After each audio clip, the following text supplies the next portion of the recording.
Next day. What a marvellous occasion.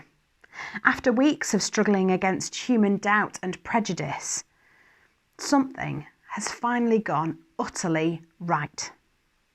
When Elizabeth saw Mary trudging wearily towards her house, she quickly understood the woman's situation. The wonderful, heavily pregnant elderly lady scrambled down from her rooftop garden as fast as her swollen ankles would carry her and threw her arms around the sick and frightened teenager on her doorstep. Elizabeth's words of greeting to the girl brought a relieved cheer from the angels crowded into our operations room. "What an honour for me," she said, "that the mother of my Lord should come to stay at my house." Little Mary dissolved into gasping tears as she sank into the ample embrace of her ageing aunt. The stresses of her hurried departure and long journey poured out in uncontrollable crying. In that moment, I caught a brief glimpse of what it is that makes my boss care for these humans so deeply. That tender blend of love and grief touches a depth that all the celestial goodness of angel kind could never experience. This somehow is what our mission is all about. With pure joy, we watch the two pregnant women walk, arm in arm, into the modest courtyard, the elder saying to the younger, "When I heard you call out to me as you arrived, my baby did the most enormous kick." And after a few moments of rich silence, she added, "He recognized him, you know? Isn't that wonderful?" 2 days later. Mary is now settled in, and I have some ease to reflect on all of this. It is an ideal solution to our problem, and I have to concede that my boss's faith in Joseph is well placed this time. Mary can help her aunt do the daily chores without the continual pointing and whispering that accompanied her every action in Nazareth. In this tiny hillside community, nobody knows who Mary is, and no one has any reason to be concerned about her expectant state. Indeed, there is so much amazement here over Elizabeth's late pregnancy that my boss could do just about anything, and not an eyelid would flutter. Most importantly, Mary and her child are safe here as a human could be. That leaves me with the opportunity to forge ahead with some plans for the trickier times that lie ahead. Mid-October, 4 BC. I've not written for some while because I've been preparing for events that lie in the Earth's future, and to record them would risk the security of my boss's plan.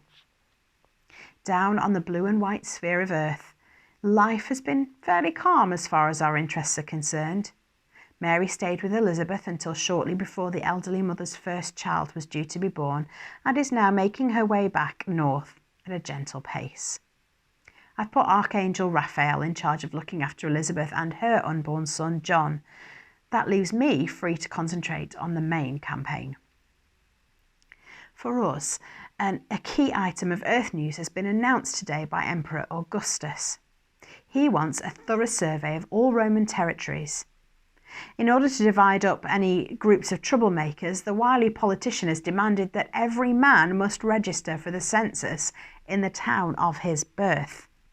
We've known about this all along, but the opposition are limited to terrestrial time and were possibly quite ignorant of this detail. Hence my radio silence in recent months. It is now only 2 circuits of the moon around the Earth before the Son will be born in Bethlehem. This fact was foreseen hundreds of Earth years ago by the prophet Micah, who, to be honest, did not fully understand what he was talking about. Gabriel quietly slipped in the lines, and Micah obediently included them. Joseph was born in Bethlehem, and so will have to register there for the census. Mary will have to go too, because, well, she's legally betrothed to Joseph. The timing has been carefully planned so that the son will be born a few days after their arrival in King David's picturesque hometown. And now it is time for me to execute what I think is the cleverest part of this section of our great plan. next day.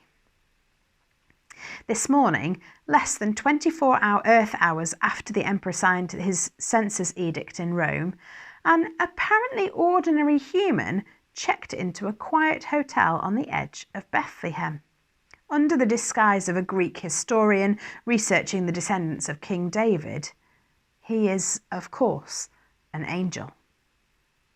I came across Sephrim at a party that my boss held to celebrate what humans quite quaintly call the Big Bang. In truth, he's pulled off a good many greater bangs, but this particular little pop remains one of his favourites. Sephrim was doing a hilarious impersonation of Adam blaming his wife Eve for his own weakness.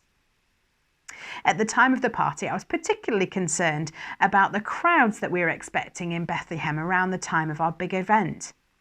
It is vital that the notoriously dangerous process of human birth takes place in the safest environment possible. I needed to guarantee that Mary and Joseph could find quite suitable accommodation when they arrive in town. While the heavenly host quivered with laughter at Sephrim's act, I had an idea. When the party ended, I called Sephrim to my office and commissioned him to put his human impersonation to more serious use. For the next 2 months, Sephrim will occupy himself by gathering useful intelligence for me. The primary purpose of his stay you will discover in due course. I am experiencing a considerable joy in this creative solution to a particularly tricky problem. A few weeks on. Sephrim has been an inspiration. Not only is he supplying me with some fascinating details on the paternal strengths and weaknesses within Joseph's family, he has also talked the innkeeper's wife into studying midwifery. Meanwhile, in Nazareth, news of the forthcoming Roman census has been greeted with the predictable paranoia and grumpiness. Joseph is panicking, but Mary has remained remarkably calm. I do like this young girl.